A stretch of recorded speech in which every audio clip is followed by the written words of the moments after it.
está se buscando, através da via judicial, encontrar formas de comprimir essa despesa. Então, você hoje tem nos sistemas do governo federal a possibilidade de fazer cruzamentos de informações entre folhas da aposentadoria do INSS e do serviço público, dos servidores públicos, e o Tribunal de Contas faz esse cruzamento e procura encontrar situações que ele considera incompatíveis. Tem havido uma grande ação para fazer com que a universidade recue do pagamento de determinações judiciais. Essa é uma situação que a gente observa como tentativa do governo de evitar o desastre que é a emenda constitucional 95. É uma tentativa do governo de adiar isso mais um ano, talvez. É uma tentativa deste governo de não deixar para o próximo governo um desastre completo, e se eximir da responsabilidade que ele tem por ter proposto, por ter patrocinado a aprovação da emenda constitucional. Então, nós estamos passando por esse cenário do ponto de vista orçamentário. O dado fundamental para mim aqui é, primeiro, do ponto de vista de investimentos, realmente um cenário absolutamente desastroso. Esse ano, se cortarem 40%, são quase 800 milhões. Se cortarem 40%, nós caímos aí para alguma coisa como 500 milhões. Se executariam na totalidade, e essa é uma possibilidade, porque a arrecadação vem crescendo, então há a possibilidade de que esse ano o orçamento, que já é reduzido, seja executado na totalidade. Nós chegaríamos então a um orçamento da ordem de 800 milhões, sendo que a expansão foi interrompida no meio. Esses cortes que aconteceram aqui em 14 e principalmente em 15, pegaram as universidades no meio do processo de expansão. Então, quem conhece a UFRJ vê a quantidade de prédios e a construção foi interrompida. Quem conhece a Federal de Uberlândia, não sei se tem alguém aqui, sabe do campus, que é um esqueleto, aquele campus. Foi iniciada a construção aqui, sem contar os campos fora de sede. Converso com o Walden, é um campus sem campus. E aí a gente pode falar da Federal de Fora, lá em Governador Valadares, que é outro campus sem campus. Então, esse cenário que se expande um grande número de universidades federais, e que, se tivesse sido mantidos mais 1 ou 2 anos, num nível de investimento mais alto, já não existiria. O que aconteceu foi que o corte aconteceu no meio do processo, e aí a gente tem essa situação. E nesse contexto todo, a gente tem uma situação que eu considero absurda, quer dizer, nesse contexto de cortes absurdos nas universidades já existentes, o governo federal abre mais 5. Abre mais 5 universidades. E aí nós temos então Catalão, Jataí, Parnaíba, no Piauí, tem um Agreste pernambucano, que me diz o reitor do Piauí que foi condicionante para a aprovação da Universidade da Parnaíba. A condicionante foi a abertura do campus dessa universidade lá no Agreste pernambucano. Tem mais um que eu me esqueci qual é. Como é que você abre uma universidade, 5 novas universidades, num cenário em que as universidades já existentes estão passando por uma redução dramática de orçamento? Tudo bem, nós queremos a expansão do sistema, ninguém quer contra a expansão do sistema, mas expandir o sistema, ao mesmo tempo que você diz ao sistema, olha, isso aqui é despesa de vocês, quer dizer, o orçamento de vocês é este, ele é declinante. Eu acho que é uma situação extremamente perigosa para o futuro das universidades. Bom, esses eram dados que eu queria apresentar do ponto de vista de dados numéricos, para poder falar, e agora eu queria falar um pouquinho, e aí ia falar mesmo, sem precisar de gráfico. Bom, na proposição dessa reunião, me pediram para falar um pouco sobre, primeiro, o que é essa distribuição de recursos entre as universidades da matriz. A matriz existe, funciona? A matriz existe e funciona. Essa matriz ela foi proposta pela Andifes, o primeiro modelo 94, e ela foi um avanço, porque até 94 a discussão de orçamento numérico era uma discussão no tete-a-tete. Quem tinha mais força política levava mais orçamento. A partir de 94 a gente começa a ter um mecanismo de distribuição de recursos que obedece a uma certa lógica. Essa lógica é vinculada ao número de estudantes na universidade. né? Ela premia quem tem mais estudantes, ela premia quem tem mais entradas, mas premia muito quem tem mais saídas.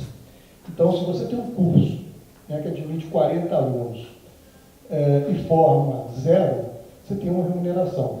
Mas você tem uma remuneração muito melhor se você tem um curso que entra 40 alunos e saem 40 diplomados. Então, ela tem mecanismos de estímulo financeiro à não evasão, à permanência e à conclusão do curso, né, ao sucesso, vamos dizer. Esse tem um termo que não me agrada, não, mas vamos usar esse termo, né, sucesso na graduação. Ela tem fatores de ponderação, então nem todo curso, nem todo estudante tem o mesmo peso, naturalmente porque esses cursos têm custos diferentes. É óbvio, um estudante de medicina é um estudante mais caro, né? O estudante de medicina ele demanda material bastante caro para o seu curso. Então o curso de medicina tem um peso 4,5. O estudante de licenciatura é considerado um estudante mais barato e ele tem peso 1. Essa questão do peso ser diferente, ela poderia parecer ruim, negativa, dizer que um estudante vale menos que o outro. Não é isso que está embutido, o que está embutido ali é custo mesmo. Um curso de licenciatura é muito mais barato para a universidade do que um curso de medicina. Agora, se o pagamento para o estudante de licenciatura fosse efetivamente o suficiente para que a universidade bancasse as despesas do curso de licenciatura. Infelizmente, já há muitos anos, não é. Uma universidade que tem um grande número de cursos de licenciatura é uma universidade que estará passando por mais dificuldades financeiras hoje. Se você fosse viver com estudantes de licenciatura, você teria enormes dificuldades. Então, o peso 1 hoje do estudante, o valor que é atribuído à universidade para um estudante de peso 1 é muito baixo. O que ajuda a situação da universidade é que ela sempre tem uma mescla, né, de estudantes de todos os tipos e ela acaba conseguindo uma remuneração dos outros e compensar essa situação. A matriz é boa nesse sentido, ela tem uma garantia, uma objetividade importante. Pode ser aprimorada, certamente ela pode ser aprimorada. Eu acho que a diferença entre o estudante de medicina e de licenciatura é muito grande. Esses 4,5 eu acho que é um valor exagerado. Mas eu acho que nesse momento, na Comissão de Orçamento, eu tenho defendido não mexe. Não mexe porque se a gente começar a mexer, nós vamos abrir espaço para que o Ministério da Educação faça as transformações que ele deseja e, embora eu não saiba exatamente quais são, eu aposto que não são boas para nós. Então, eu prefiro, nesse momento, deixar a matriz como está, defendê-la como está e começar um debate entre nós para aperfeiçoamento dessa matriz. Ela dá peso também para a pós-graduação, né? E a pós-graduação é muito premiada. Eu vou dar uma ideia. A nossa universidade é uma universidade que tem características de graduação. Nós temos 12 mil estudantes de graduação e 1.000 estudantes de pós, aproximadamente. Com isso, nós temos um orçamento por estudante, aí sem separar ninguém, da ordem de R$2.000 por custeio no ano passado. A UFMG é uma universidade que tem basicamente meio a meio, né? Metade dos estudantes são de graduação, metade são de pós. E eles têm, por isso, um resultado da ordem de R$3.000 por estudante. Um resultado de OCC da ordem de R$3.000 por estudante.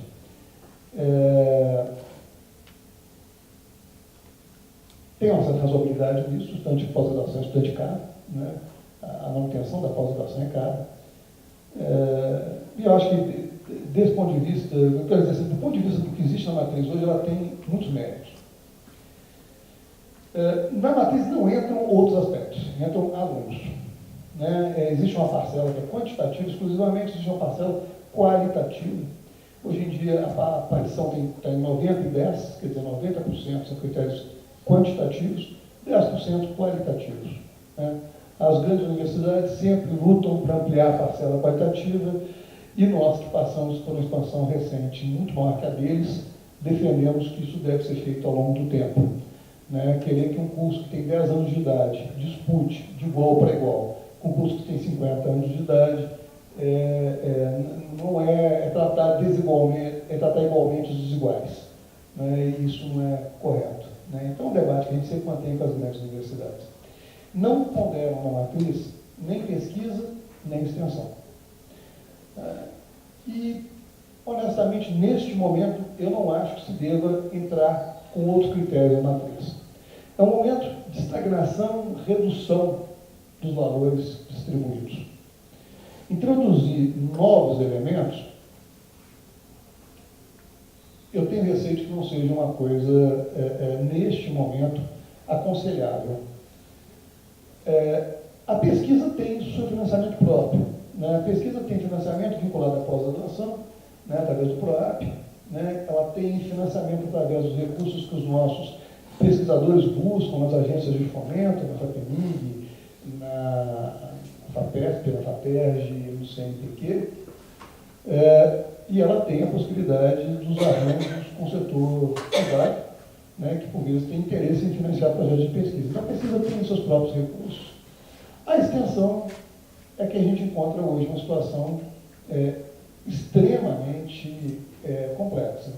Né? Nós tínhamos até o ano passado o PROEXT, né, que era um fundo do governo federal, né, um sistema de financiamento que tinha uma importância muito grande para os programas de extensão. A extinção do PROEXT nos deixa sem qualquer fonte estável de financiamento para a extensão. A Comissão de Extensão, a Comissão de Orçamento da Andif discutiu esse assunto no ano passado.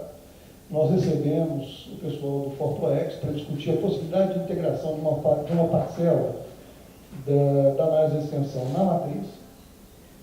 E a discussão que nós fizemos com eles foi basicamente a seguinte: introduzir um fator a mais na divisão de recursos estáveis ou declinantes não vai ajudar ninguém.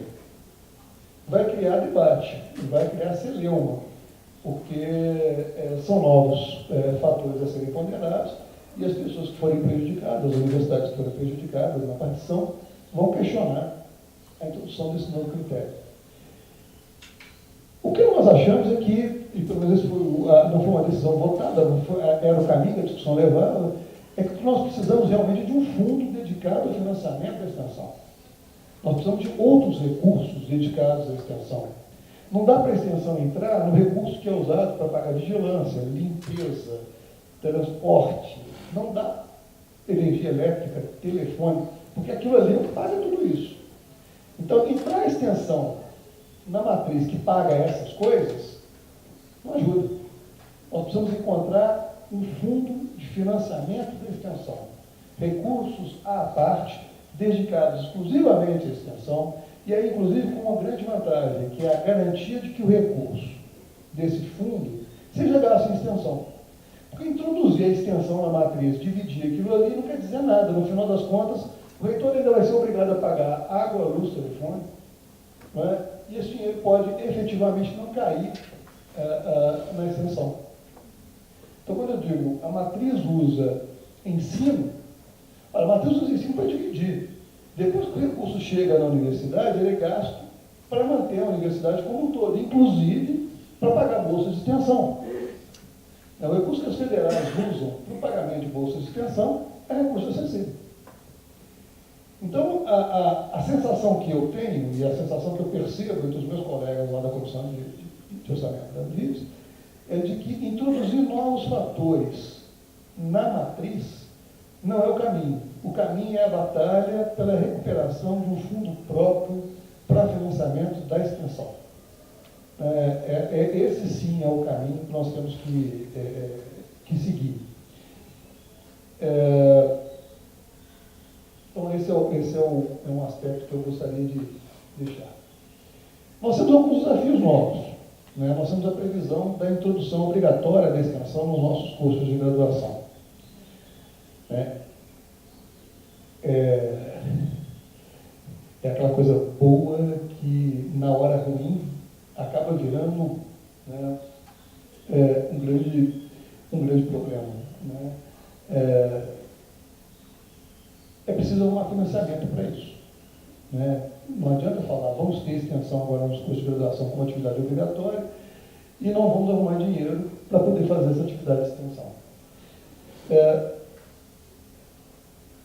Como encontrar esse recurso? Bom, eu acho que essa é uma cobrança. Na verdade, isso deve ser utilizado por nós como arma na negociação com o Ministério da Educação.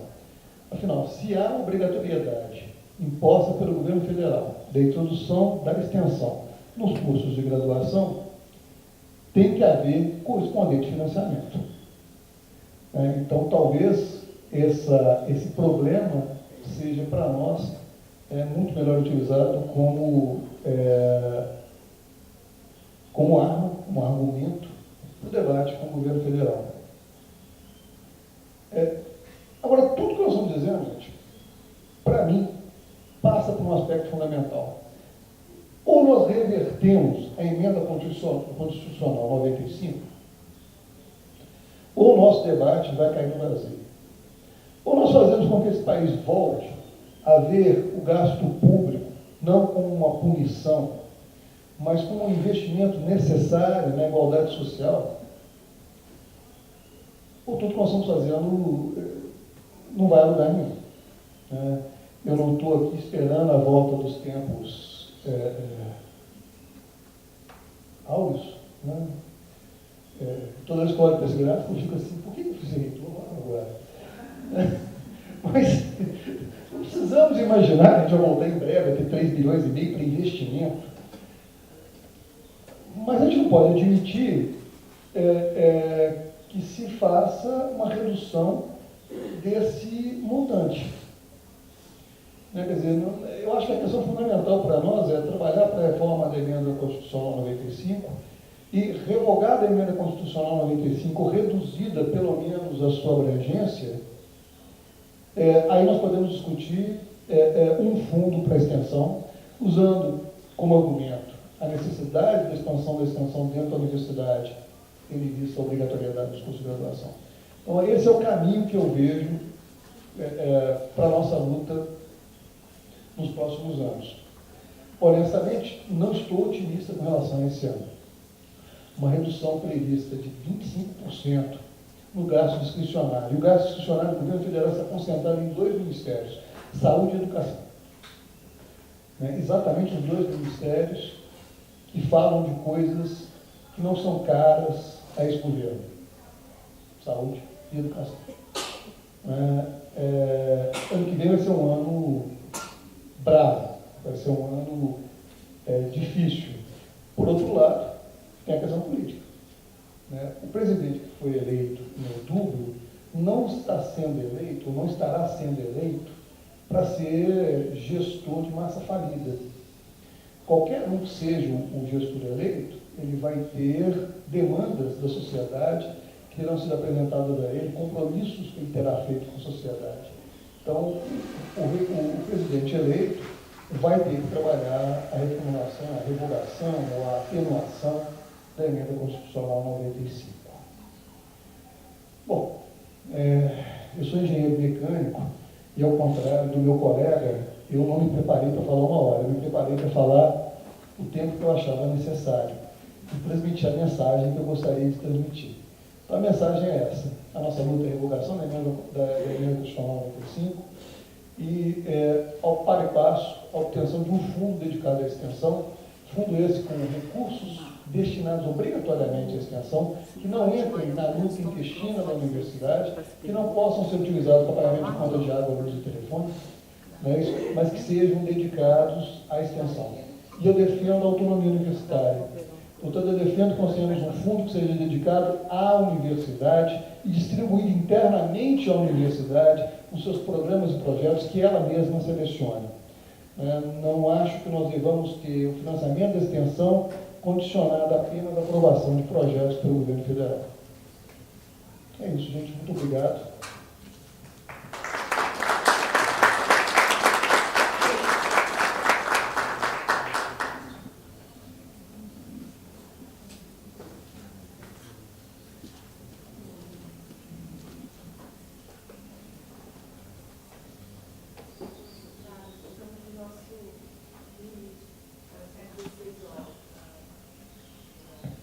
Estamos no nosso limite de 16 horas. Então, vou abrir 10 minutos para perguntas, e eu peço que a pessoa seja breve.